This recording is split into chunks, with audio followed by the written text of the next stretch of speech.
Good day, everyone, and welcome to the Future of Mental Health live streaming event. This is the Insight Exchange, a tech luminary roundtable on the future of mental health. And we've got a great pair of speakers today, along with Dr. Nelson Handal from Clinicom.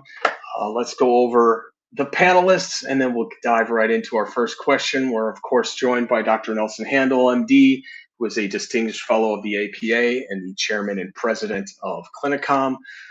We've also got John Nosta, the founder of NOSTALAB, also working with the World Health Organization and also has some Google digital health roles as well. And Dr. Matt Vogel, who is the CEO of VXVY Mental Health. Let's begin, gentlemen. Welcome to the discussion. And first, let's talk about exploring the latest advancements and their impact on therapy and diagnosis. And as we gather and stand really on the brink of a new era in mental health care, we find ourselves propelled by a precipice of groundbreaking technological advances, from things like VR therapy sessions to language learning models and AI. All of these things are not just changing how we approach therapy and diagnosis, they're redefining the possibilities of care themselves. I'll start, John, with you on the stream. How do you feel that some of these things are coming to light in terms of mental health, digital health, especially in the terms of AI and large learning models? It is an amazing point in time, and it's marvelous to share this forum with great thinkers who have a much greater depth and breadth in this category than I am. I'm old enough to remember when the innovation was Handal decanoate. And when we move through these sort of therapeutic innovations, now we're moving into such a tremendous time, not only in the context of digital health and roles in augmented diagnostic and therapy capabilities that are not layered on top of imaging technology so that we can actually visualize some aspects of things like fight or flight.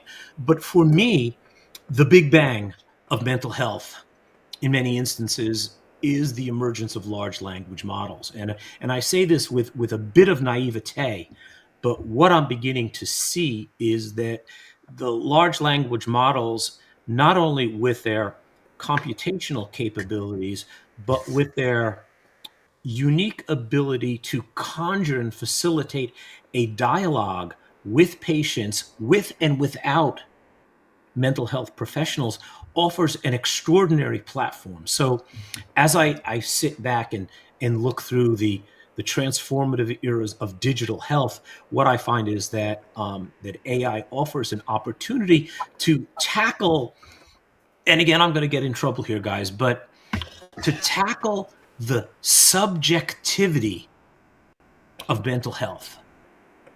Because I think that our ability as humans to understand, interpret and manage the complexities of the brain will be well supported by technology and AI. And I think that we'll be able to codify things in a way that Clinicom has been able to codify diagnostic guidelines and put that into a technological package that really gives us the point where 1 + 1 = 3. So I'm gonna sort of catch my breath here, but I think that artificial intelligence is extraordinarily powerful as a tool to codify, analyze, and articulate the nuances of psychiatric care and mental health. And I do believe that large language models will become a valuable tool to allow iteration, introspection, and personal engagement with these models that can facilitate therapeutic opportunities. And Dr. Vogel, how do you see AI coming into the future here?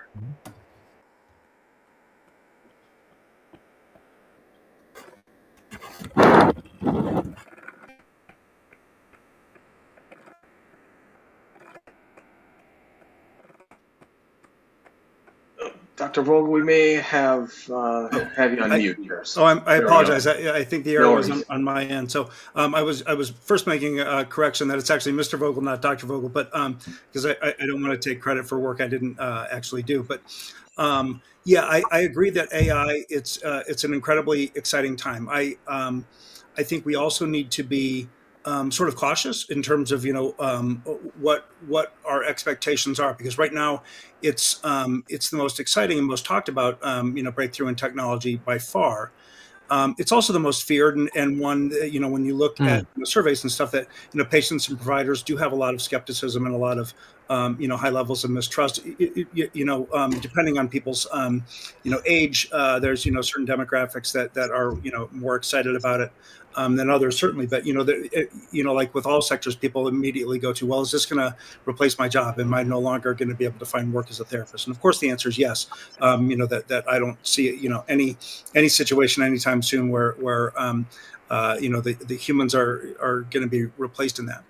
Where I get excited about AI right now is in its ability to drive things like doing triage with mental health and helping us, right now, because of the provider shortage that we have. Usually when you call, to a mental health practice, they say, okay, well, you're going to have to get in line, and you get on the wait list based on when you call. And so there's not any, because it's expensive to have somebody on there who's going to do those, do true triage and say this person, actually has a level of acuity that they need to get seen first. AI can handle that function. And I think that, that's one that I personally feel really confident about its ability to do that. The second is to really help with clinical efficiency and to help people, help the providers in a field where we are seeing more people leave the field, more mental health professionals leave the field every year than go into it. So we have this provider shortage that is getting worse every year, and the number of patients at the same time seeking care is going up. And I think that one of the things that we can, where AI can really help a lot, and Clinicom is again a company that is addressing this, is how can we make the experience of being a mental health provider more joyful? And when you look at some of the stressors that come in and lead people to leave the field, it's not so much their patient interactions. That's why they went into the field, and they enjoy that. It's the back office stuff. It's the scheduling. It's the triage. It's the notes. It's the billing. And AI is already able to help us tremendously in those areas. And so if we can make this a more joyful profession for people, I think that's going to go a long way into helping attract more people into the field. Can I use my interrupt card here real quickly? Of course. Number one, the replacement of jobs is a very interesting dynamic.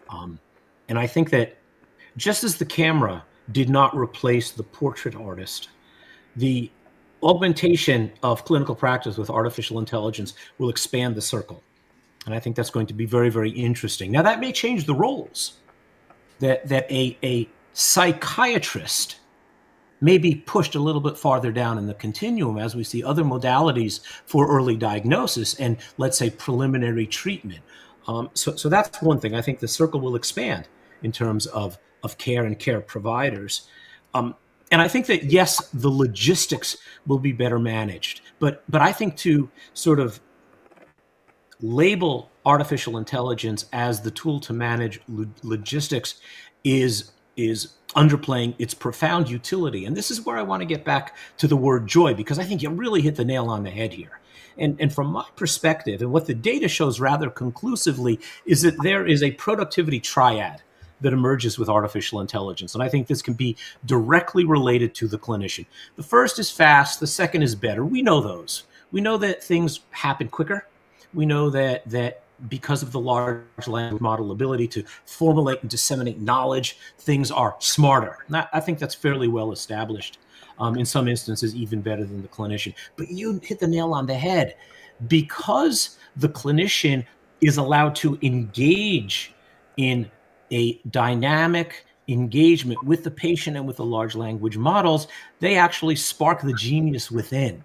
And I think there's tremendous personal gratification that these large language models give us the opportunity to speak with quote unquote Einstein, and I use that very deliberately. But that triad for me is very, very important, because it moves technology from something that was drudgery, something that was sort of information input, into a cognitive partner that sparks the genius within. And I know I'm being a little bit verbose and kind of over the top here, but I do believe that that's an important emergent aspect that impacts not only the clinician, but it also impacts the patient. And I think in the final analysis, we're sort of tap dancing down the domain of Abe Maslow in that dynamic of actualization. And Dr. Handal, what is your feeling on artificial intelligence, large language models, and AI in general, in terms of how Clinicom is and how you've developed it, and how it impacts both the clinician and the patient? I have been involved with technology and psychiatry for a very, very, very long time. And obviously, I learned a few things. One thing I learned is that psychiatrists have been and are the most resistant specialties. In any specialty, the psychiatrists have been the last ones to adopt any technology, including electronic health records. Okay, we are educated in a different way. Okay? Technology never played a role in my education as a psychiatrist. So that's one thing. The other thing is that developing Clinicom has taught me a few lessons too. So from thinking, okay, this is going to be easy, we just need a lot of information from these patients that we have to collect over a period of time, several sessions, and it may be months before we can say, oh, maybe you have this condition or that condition. And thinking about Clinicom, I thought, okay, we can collect all this information. And this was in 15 years ago, 17 years ago. And the process in developing Clinicom and the change in technology while we're changing, the structure of Clinicom, including because of the DSM changing every 10 years, has been extremely, extremely difficult.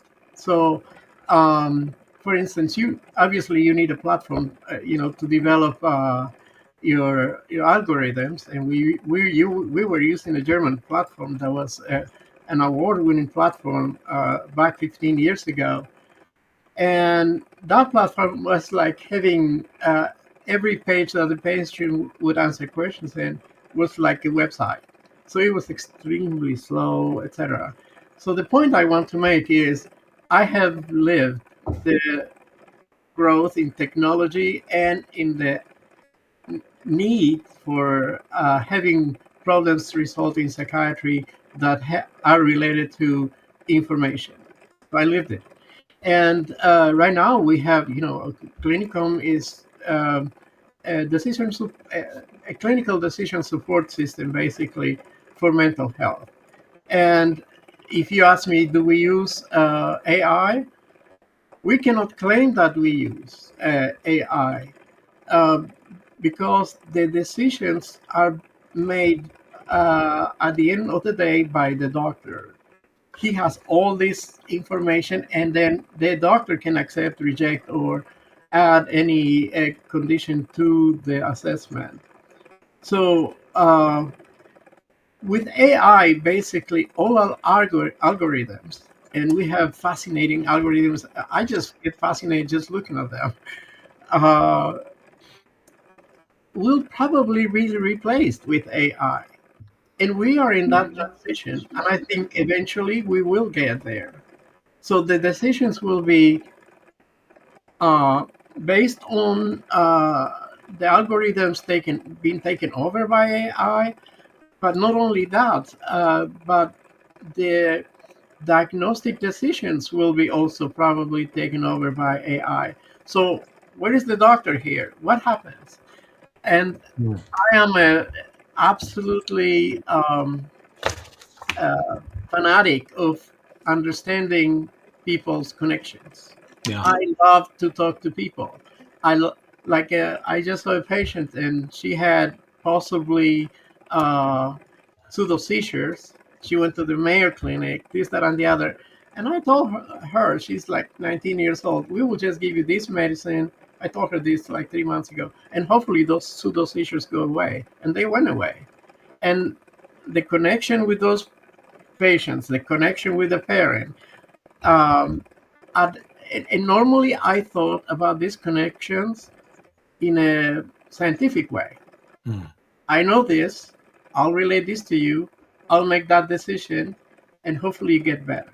So that way of interacting in my life has been changing, because I'm thinking, okay, how empathic can I be if I just connect with my knowledge? And it's not enough. Your knowledge is not enough. So what I'm trying to say is AI will be great, but I don't think will be enough, honestly.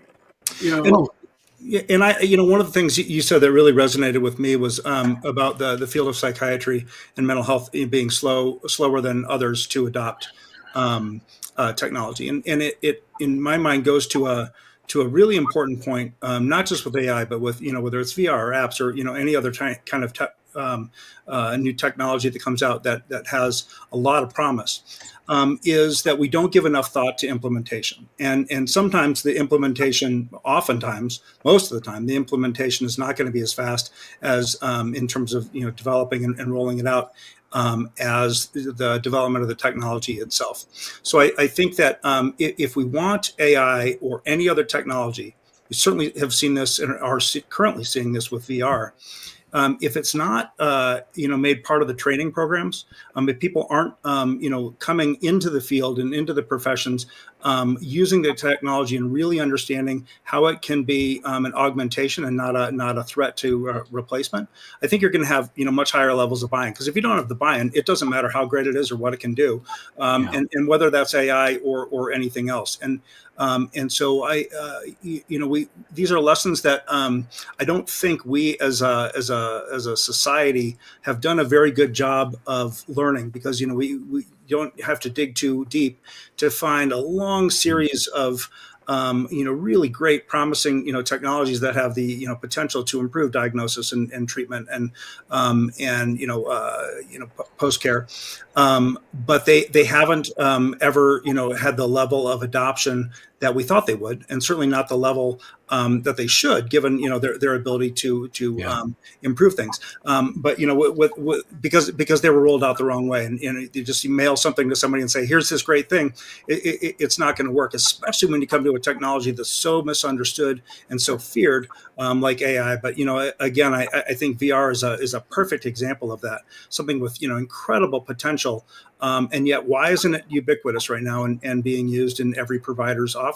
It's very hard to find providers that are using VR on a wide scale. And in spite of the fact that it works, we've got 40 years of data supporting its effectiveness in behavioral health in all kinds of different ways. And you don't see it's being used on a wide scale way in training programs or anything like that. So I think there's some cautionary tales that we really do need to pay attention to. Again, I think that it's not the innovation, it's the diffusion of innovation. And so often good ideas, transformative ideas, methodologies like doing a simple surgical count or washing your hands before delivering a baby took 60 years to catch on in many instances. And I think that the most difficult boundary or border that I, as a marketer, struggle to get over are these 5 or 6 words. I don't know how many there are, but the quote is, "That's not the way I was trained." And clinicians today trust their training more than they trust innovation. So that's problematic. But as Dr. Handal said, that psychiatry may not be a technological domain. And I tend to agree with that. But what is the technology of psychology, psychotherapy? I would argue that the technology is language. The operating system of the human brain is language. And now, for the first time in human history, the brain has been very lonely. The brain could never find an equal. It's optimized cognitively, it's optimized for blood flow, all sorts of very, very interesting things. But I think this is the unique magic of AI and large language models, is because it's a language-based model, it allows a new level of engagement and facilitation. So from my perspective, I think that the technology of language, if you want to call it a technology, the same way fire is a technology. Our first technology was fire. Scared the heck out of people, but let us eat meat and grow our brains. But today, the leading cause of destruction in the world today is fire. We haven't mitigated that risk. We've managed that risk. So I think we have to manage the risk of AI. And one interesting sort of spin on this is the nature of innovation, the diffusion of innovation, is that innovation has always been a good thing. The car went faster, the oil burner heated more quickly, the telephone was better, the connectivity. Technology has always had the occurrence of obsolescence. And obsolescence is the flip side to innovation. And what we're seeing today, in a very interesting, curious, and frightening way, is that thought is on the obsolescence chopping block, because these thinking machines and large language models can actually outthink humans in certain contexts today. And if we plot the trajectory, that future is concerning. And I think that kind of a little bit what flips people out.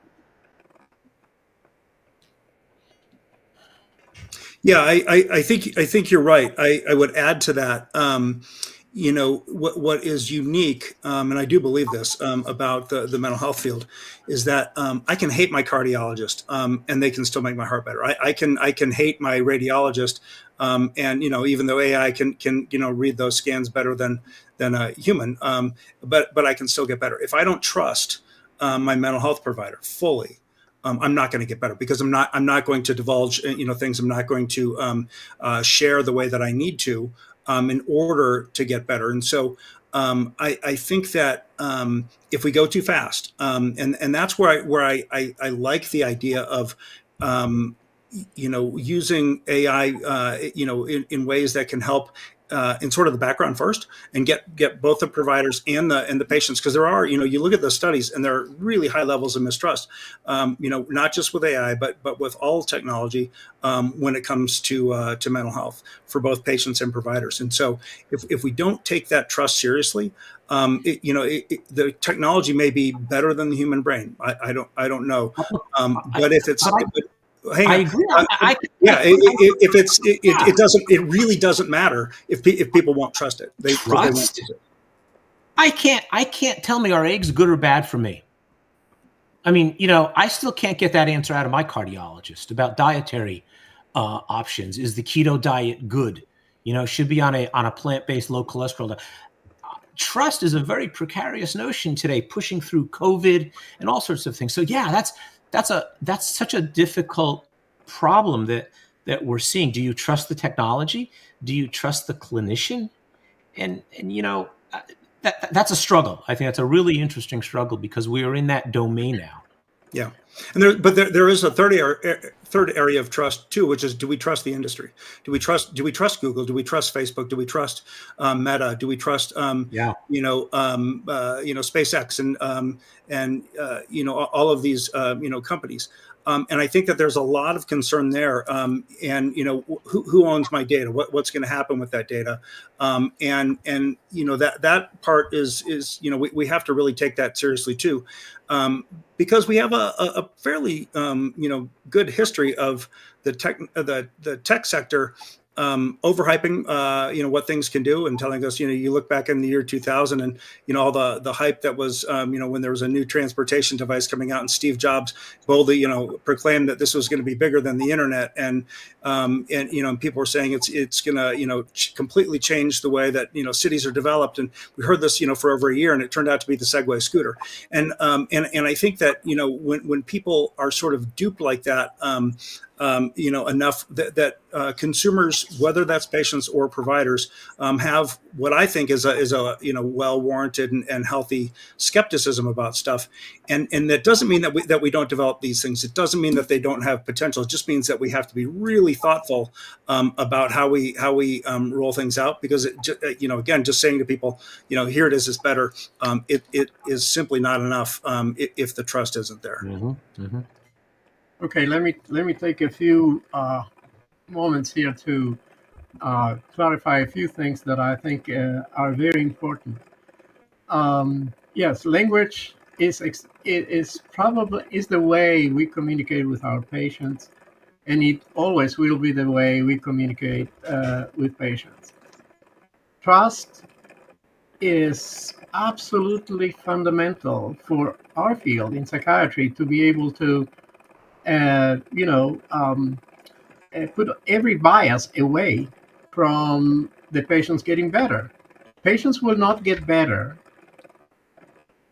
because they may not trust you. Patients may not get better because you said something that was probably a little bit inappropriate. So these biases about how do you look like, how is your clinic, where did you train? Every patient that comes here, almost every patient, looks at Google first. Who's this provider? They look at every review that you have. Mm-hmm. And that's the way they start, because they have to trust you. They ask, on top of that, they will ask other people, okay, who may, like for instance, in the TRICARE system for the military, one person will talk to the other, hey, did you see this doctor? And, what was your experience of trust? Definitely is important. Now, how do we use technology? For instance, if I have to invite, or if my assistants here invite a patient to complete Clinicom, right? So this is different. Nobody does that, or other doctors obviously now in the world are doing it, but most people didn't hear about it. So does that undermine the trust they have in me? The basic trust that they found somewhere on the internet? And the answer is no. They absolutely appreciate the fact that they can use that platform to put as much information as medical information and psychiatric information. It's also a biopsychosocial instrument. Mm. And when they come here, I sit with them and we review Clinicom on a monitor. And everyone tells me this is the first time that I understand what's going on. Thank you for the opportunity to be able to express myself. And so Clinicom, in my opinion, after so many years, really builds trust between the doctor and the patient. And this is technology. So it is extremely important to understand that.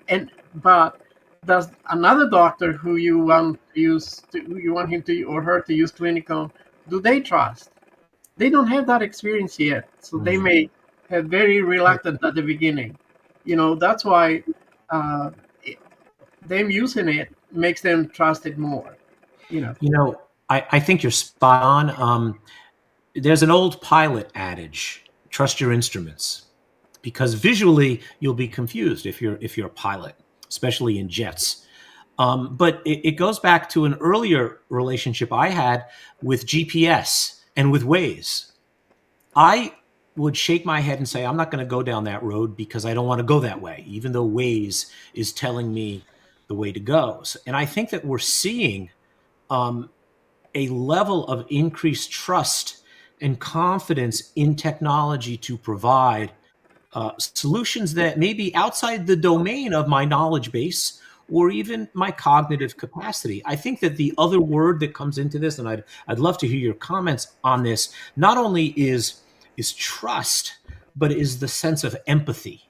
And I think that oftentimes in computer models and digital models, well, empathy can be contrived, and I would argue that it's a real thing. I think that artificial empathy is real and a powerful tool. But I'm curious, Dr. Handal, and you guys, like when you think about trust, is the flip side to that empathy, or how do we develop that level of empathy that's so important, particularly in psychiatry? The way to develop empathy definitely is to have some level of trust. I cannot be empathic to somebody if I don't understand, what they're telling me, how they're feeling, and many times, for instance, the first thing I tell them is, where did you come from? And most people come from like 2 hours away to see me, and I'm thinking, okay, so did you watch the game yesterday? Something to break the ice. With children, I'm a child psychiatrist. I tell them, okay, give me 3 wishes, and I have so much information. One day I would we have seen more than 50,000 people. So the wishes break the ice. And so I can be more empathic. For instance, if a kid tells me, well, I wish my mom wouldn't go to work. It's a very simple thing. Or I wish my dad would take me fishing. It's a very simple thing. But if I use that to develop a connection with them and to develop empathy, oh, I'm sorry, you didn't go fishing for a while. Hopefully that can take you fishing soon.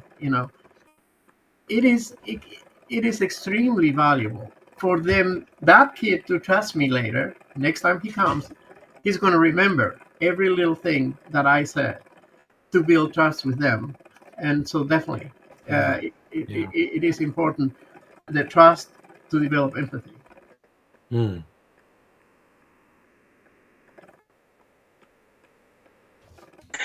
Okay, guys. So let's move on. So in the perils of this technology, there are things like privacy concerns, ethical dilemmas, bias, accessibility issues. What do we see as sort of the perils and pitfalls that we should watch out for as we start to implement these technologies? Yeah, I mean, I do think that you hit the right ones. I think data is the biggest thing. People are used to downloading an app and then scrolling through 20 pages of the terms of service. And I don't think lawyers even read those anymore. But there is then after we use these things, it's one thing if I'm playing Angry Birds and it's sharing data back. But I think there is the ethics of who owns my own personal health information, and what they do that and how they monetize that. And that plays out, I think, in a couple of ways. One is, truly, is this going to be secure? Is this somehow going to be sold to an insurance company and I'm going to pay higher rates because Google knows that from, Google Maps that I am a person who, chronically speeds. And that data exists right now. That kind of data is all on Google servers. They know if I stop if I stop and get fast food every day on the way home.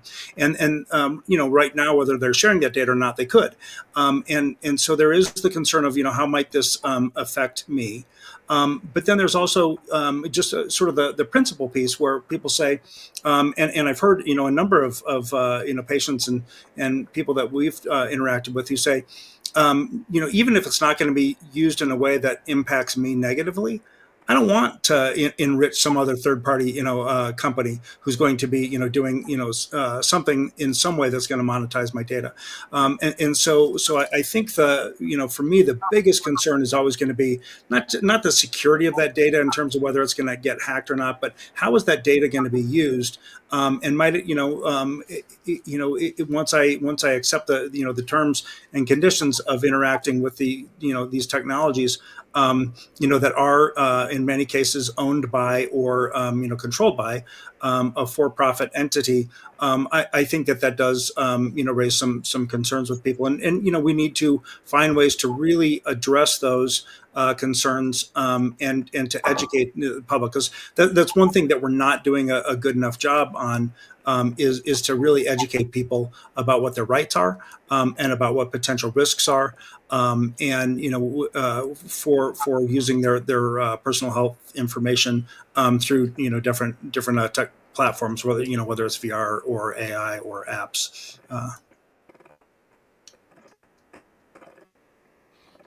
I can jump in. I've been waiting for the catastrophic health ramifications of data breach for 20 years now. And while I've seen them, I've yet to see the catastrophic implications on the individual. So I have to look at the financial industry. I have to look at the real world practical aspects, because that's what clinicians always tell me, that, yeah, AI is interesting, but not in my practice, the real world dynamic. So I agree. I think that there are issues around data sharing, ownership, manipulation, and misuse of data.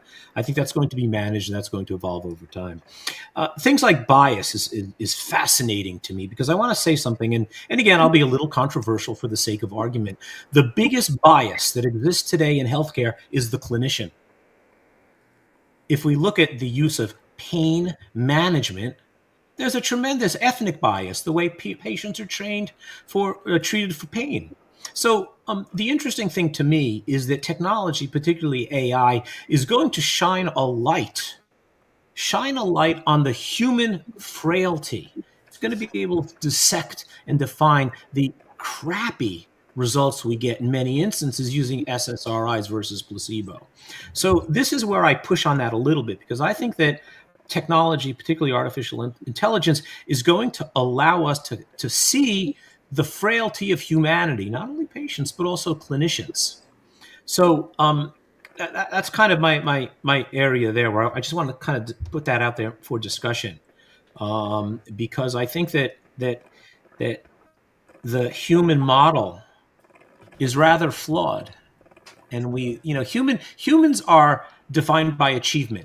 We miss the ball, we miss the shot, we miss the shot, we miss the shot, we fall down the hill. But when we get to Mount Everest, when we get to the top, we're celebrated. Technology is not celebrated for achievement. Technology is newsworthy for its failure. And I think that's a very different fundamental approach. So as a techno optimist, I guess I remain I'm a little bit more optimistic about those dynamics. I'm going to duck now, because I see Dr. Handal coming at me at the speed of light.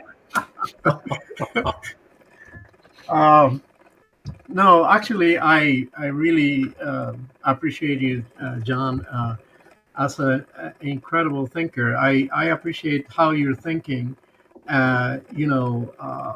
Probably you're thinking about these topics every single day, Yes. and obsessively. And so I totally appreciate that, because one thing is to do something, and the other thing is to kind of predicate in advance. If something happens, it should be this way, and it should not be this way. It should have these standards, these limitations, and that's not easy at all. Mm-hmm. Needless to say, for instance, if we think about AI, we have to think about language, about math, about logic, about computation, and many other things. But who's thinking about how this patient is fitting into that context? People like you guys, like Matt and John, you guys are thinking about those things. I have to think about how to make my patient better, and that's the bottom line for me. And when I read what you guys write or watch your videos or whatever, I think it is amazing that people are dedicating their lives to think about, whatever. Not only AI, it's like how AI will fit into whatever context, with a patient, with a doctor, with cameras, without cameras, with visual, with VR. It is. You guys have to think about it without being, or maybe Matt, you are in a clinic. Yeah. Following. It is amazing. And so I appreciate that extremely, very, very, very much. Thank you. But on the other hand, I have to think about other doctors think, right? I have to think like them. Like if I go to a meeting, I was in a meeting last weekend. Uh, we have to think in a way where uh, not only how we were trained, but how we operate. Because you can be training one way and you're operating it in a different way, right? You're learning as you go. Yeah. So understanding patients is one thing. Understanding other doctors is another thing. In order for those doctors to adopt technology or to follow one track or to, do research in a certain way. I have been a medical officer for a Swiss company, and we did some research that was excellent.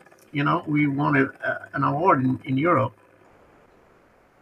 But, some doctors didn't do the job the way it was supposed to be done in research, and Iggy knows how rigid we are about it, right? And so it is very important to have leaders who can think in a way that makes sense about technology, about humans, about other doctors, about the FDA. You guys think about the FDA and how would, let's say, some tool that is approved, let's say, in a research model be used, and how would be used by the FDA or approved by the FDA. But by the way, we did about 2 years ago, we did a study that was phenomenally designed. It was for adult patients. I think they were 22 to 64, and the study was to make sure those patients were not in remission from depression, but they were taking antidepressants. And then we had to use two tools, that were apps. And those two apps were randomly assigned to different patients, right? We were blind about which one would get one. And then one of the tools was just a little cognitive exercise. And that was kind of like the tool that was supposed to be compared to a tool that had like some cognitive tasks, but also some emotional tasks, And the patients that did the second tool got better, versus the patients that, as you said, it's just the cognitive part. So, and that app was approved, or that digital device was approved by the FDA today or yesterday. Wow. Mm-hmm. So we were part of 30 other sites that did that study, and when I read it, I thought, oh my God, this is just phenomenal, that we can do this. So I think one question that I have heard many times is, so if we have AI and we have devices and we have platforms, what is the FDA going to do? It's a drug and food it's the Food and Drug Administration. Nothing to do with digital, nothing to do with algorithms. And I personally believe we need another agency, a federal digital agency that has to deal with all this. From the security point of view, from access point of view, equality, all those things that we talk about all the time. Cabinet level? Dr. Handal, do we need a secretary of technology? I mean, where do you put it? Do you put it in healthcare? Or do you put, look at technology, transformation, energy, infrastructure? It's a great question.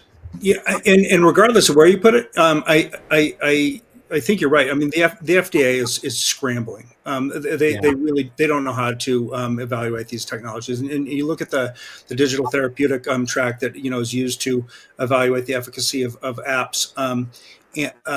They're applying the same approach to evaluating, how a digital app might work, whether for treating ADHD or anxiety, whatever it might be, that they use for drugs and devices. So 3 phases of double-blind clinical trials.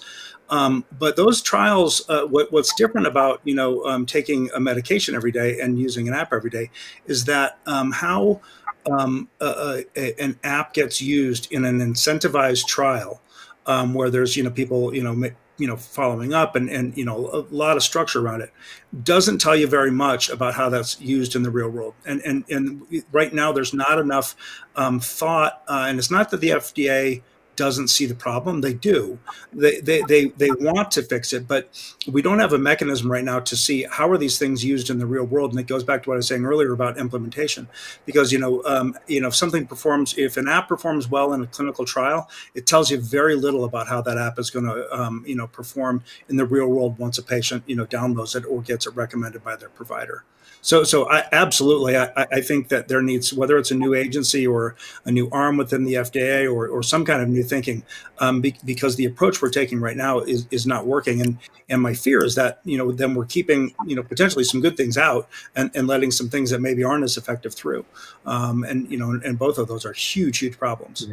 Yeah. I read somewhere, this is going back a while ago, that when we were looking at compliance, and I guess that's one of the challenges for any clinician on chronic therapy. How long will you stay on, let's say, an SSRI? And that's not very good. So from a clinical perspective, it's not good. From a marketing perspective, it's not good. But I found that the compliance of apps was strangely similar to the compliance of pills. That people actually got tired of it, or they forgot to take it, or they didn't recharge their device. So I wonder if there's something that is intrinsically human about human compliance to something external, if you will. So it's just an interesting sort of sidebar thought there. Yeah, no, it's a really good point. And I forget what the actual numbers are, but, in terms of, the average number of times that, an app gets opened is like 3 or something. There's people like me who, download every fitness app that, that they see because, it says, oh, this is great. And then I never open them, and I've got probably 30 of the damn things on my phone that have never been opened. And so you're right. People open them. They may not use them. And, so I think that, how if an app is used as something that a psychiatrist is using to augment care, using it maybe in the same way that they might have done with a workbook or something like that, where then you have the psychiatrist who the patient trusts, who is maybe encouraging how's it going, those kinds of things, and those things we know can improve medication adherence, and I believe that they will improve the use of apps as well. But an interesting point is, whenever I talk to psychiatrists, psychologists, and primary care providers, I always ask them 2 questions. One is, do you recommend any digital applications for your patients, whether it's apps or VR or whatever? And then 2, if not, why not? And the vast majority of them that I have talked to said, no, they don't recommend any. And when I say why, they all say the same thing, which is, I don't know what to recommend. There's 10,000, 15,000, depending on who you talk to, of these things available in the App Store. I don't know what's good and what's not. And I don't want to say like, oh, everybody, should get painted with the same brush. So everybody download, Calm or Headspace or whatever. And it's like recommending a book to someone that I've not read myself. And people are really reluctant to do that. And they all make bold claims about how effective they are and the science behind them. And when you get under the hood, very often it's not there. And that leaves a lot of clinicians on the sideline. So if we can help them, one, better understand, what's good, separate that from what's junk. And then 2, how to know is if this particular one that is good is right for this particular patient, and then give them guidance for how to use that with their patient and how to, encourage, their usage in ways that are actually going to maximize adherence, and all of that. Then we'll see these things, realize their full potential. Good. I agree. There's 2 things here that interest me. One is the idea of sort of nudge psychology and helping to keep a journal or tracking migraines. And those are critical. They're very powerful tools. But I think that we're moving to another where we are now partnering with new tools like large language models, much more powerful allies in our forward. And I mean, overall, that we've moved from the Industrial Revolution into, through the steam engines and gears and all that kind of stuff, even beyond digitization. Many of us live in this sort of the digital. I would argue that we're beyond the digital world, and we're now in the cognitive age. In this cognitive age. And if ever there was a specialty or subspecialty in medicine to embrace what I call the cognitive age, it is psychology and psychiatry. And the ability to collect, analyze, and use data in much more sophisticated ways than a simple tracker or log, or sleep diary is going to be extraordinarily powerful, because the sad reality is we throw the data away. That when we do a powerful history, it is relying upon the cognitive capacity of the person doing the history to listen to the right words. When I go to my cardiologist, she or he hears blah, blah, blah, blah, blah, blah, chest pain, blah, blah, blah, blah, blah, blah, blah, but doesn't hear a lot of these things. And I think with this domain, a lot of that stuff gets thrown away. All the data that we get from CAT scans are thrown away, except for that right lower lobe pneumonia that we're looking for. So I think that we're going to see a new era of what I refer to as data ecology, that all the data that we throw away, all the time we spend with our patients, could be captured, in-depth linguistic analysis, even body movement and gait and form can be interpreted in new ways. So I think it's very, very interesting as we move beyond what I call the sort of the nudge psychology devices into things that are cognitive partners that live within the domain of what I call the cognitive age. You are absolutely right. I completely I got agree. you on that one. Thank you. No, seriously, I think, as you get older, you start thinking about all the knowledge you accumulated, talking to so many people, making so many diagnoses, failing to treat some people for whatever reason. Where does that go? Where does all my knowledge go? And then if you think about it, typically, okay, you have to sit on a computer and type until you can relate every little thing you learn. That doesn't help much. No. Right? And really, do you want to type up a discharge summary? Are you looking to have a No, I don't do that at all. note? You can describe. But sometimes we're looking for shortcuts to capture the data in what would be clinically appropriate. And I think we need to have the long cut. I think we need to leverage AI and technology to have extensive and expansive linguistic analysis and technology that allows us to be our cognitive partner in care, patient and clinician. Yeah. Yes, absolutely. With that, I also agree completely, because we're thinking ahead of time, but that's what's going to happen. That definitely will happen. All the knowledge, or most of our knowledge, or clinical knowledge, or scientific knowledge, math knowledge, computational knowledge, will be able to be preserved better and used better, than now. It's a total waste. But even if you think about the way we look, let's look at a past medical history, or let's look at prior drug therapy. Right. I mean, we thumb through the chart, there's some digital aspects of this, but the way that knowledge is served up to me, a clinician, is cumbersome, it's sloppy, it's lazy, and it's not efficient. If I could use a large language model that delivers the information to me in an iterative dialogue, where I can challenge the assumptions, where I can push on certain things, and I can extract data that is delivered in a unique way, leveraging the neural network of this technology, it's a game changer. It's absolutely game changer. Yeah. For instance, we use it's called PMDD, which is it's a platform owned by the government and some states, where you can find out what medications these patients have been. Because you don't want to mix medicines that may cause respiratory depression, let's say. So I'm thinking, so what would happen, okay, if there is an immediate connection with a PMDD when I see any patient, and it would tell me a list of all the medications that the patient has been on, right? Right now, for instance, it's so difficult to be able to be qualified for the PMDD. They will screen you out and make sure you are that person. But in the future, I'm thinking that's going to be a normal kind of exercise when you go to your patient, to your doctor. I'm sorry, they will know, okay. But now there are all these rules about what can you access to, what can you cannot access to, terms, conditions, which I understand. You have to just look for the patients that that are with you. So the point I want to make is, there is information everywhere about a lot of things that pertain to that particular patient's not only treatment but behavior.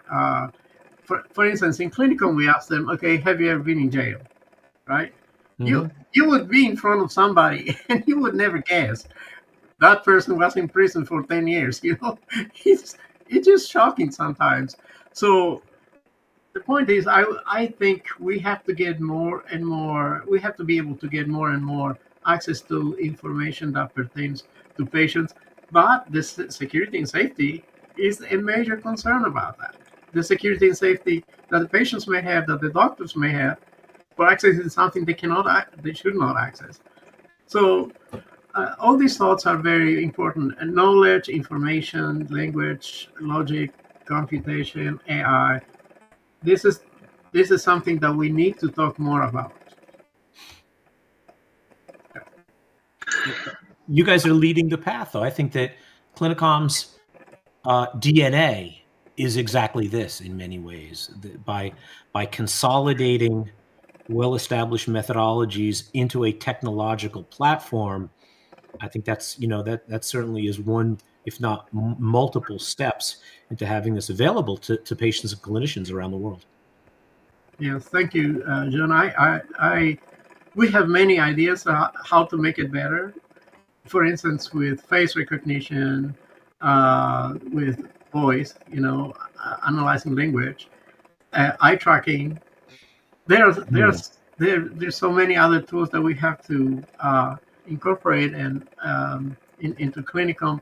For instance, if I had enough time, I want to develop a Clinicom for children. I need to do that.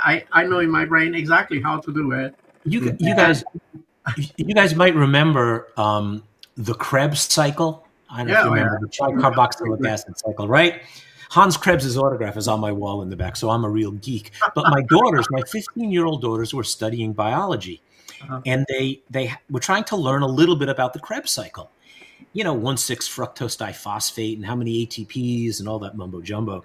And I asked Chat GPT, to write a playful poem or almost like a limerick to help them understand what the Krebs cycle is, to remember some of the pathways, and it worked like a charm. And I think the application of doing that, with children, and even, there was a recent study that looked at what I call active questioning. It leveraged a large language model to interrogate a discussion and suggest questions within a particular clinical context to dig deeper, to find information that might be a little bit beneath the surface, but its linguistic acumen could pick on subtle hints and push the dialogue in places that may have prognostic significance. So I think, there's going to be a lot of funny things going on here. Absolutely. That's interesting. You're using the Krebs cycle. I went to medical school in Germany, and the ATP stays in my brain all the time. Okay, you are way too anxious, and you're using all your ATP right now. You're right. All right. Well, on that note, gentlemen, I do want to thank everyone for a fruitful discussion. We've covered so many things in terms of efficacy, technology usage, some of the guardrails that might be implemented even through federal agencies and things. So thank you so much. And I want to thank the audience for tuning in and being a part of this discussion. We look forward to engaging in more of these kinds of technological discussions when it comes to mental health and digital health in the future. And with that, I want to offer each one of you an opportunity to let the audience know where they can find you and where they might be able to engage further. John, we'll start with you. Sure. Well, first off, welcome to the cognitive age. We are in a new era where our thoughts are compelling, and we have new partners called AI. Find me at John Nosta, JOHNNOSTA.com, or NOSTALAB, NOSTALAB. And I look forward to chatting with you. Thanks for the opportunity to speak. Thank you, John. I want to thank you as well. And you can find out more about my organization, VXVY Mental Health, at VXVYmentalhealth.com. Great. And Dr. Handal? Thank you all for participating, and this was really phenomenal. I enjoyed it very much. You can find me at N, like Nancy, but Nelson, N Handal, Handal, at Clinicom.com.